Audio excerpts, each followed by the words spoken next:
Hello viewers, সবাইকে আমার চ্যানেলে স্বাগতম। আজকে আমরা আলোচনা করব যে কেন এনআইডি ভেরিফিকেশন ফেল করে যখন আমরা কোনো বিকাশ অ্যাকাউন্ট খুলি বা বিকাশ অ্যাকাউন্ট যখন চালু করি। তো এনআইডি ভেরিফিকেশন ফেল করার অনেকগুলা কারণ থাকতে পারে।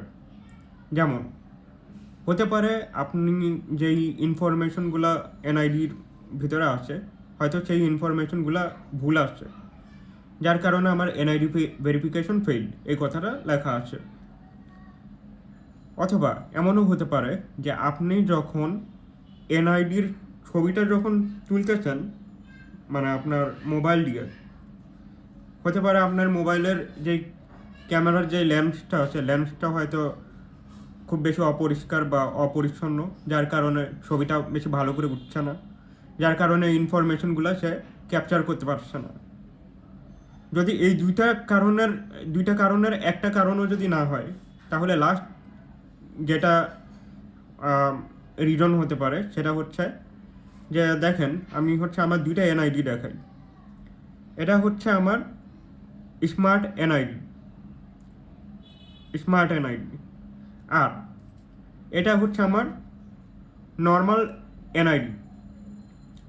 সো আমরা যদি আমার স্মার্ট এনআইডি যদি দেই, স্মার্ট এনআইডি দেওয়ার পরে আমি দেখেছি যে আমার স্মার্ট এনআইডি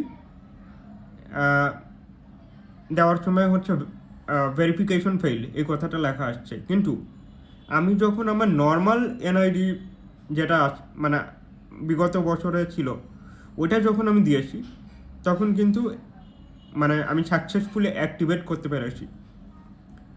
সো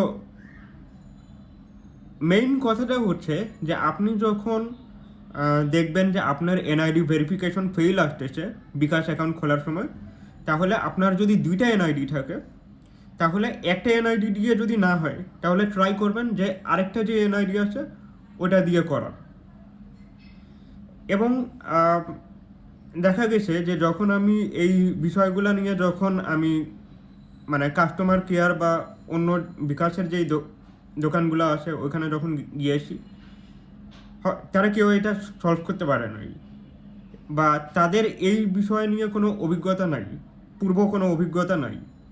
তো এটাও ওয়ান কাইন্ড অফ এক্সপিরিয়েন্স, এটাও এক ধরনের এক্সপিরিয়েন্স। এবং এই এক্সপিরিয়েন্সের মাধ্যমে আমি জানতে পেরেছি যে আপনার যদি দুইটা এনআইডি থাকে, তাহলে অবশ্যই আপনার আরেকটা যে এনআইডি আছে ওইটার দিকে ট্রাই করতে হবে। আর দ্বিতীয় কথা হচ্ছে যে আপনি যখন মানে এই ধরনের সিচুয়েশনে যখন পড়বেন, অবশ্যই ট্রাই করবেন যে যারা এই সিমিলার বা এই একই রকম সিচুয়েশনে যারা পড়েছেন, তাদের সাথে আগে এই বিষয় নিয়ে পরামর্শ করার জন্য।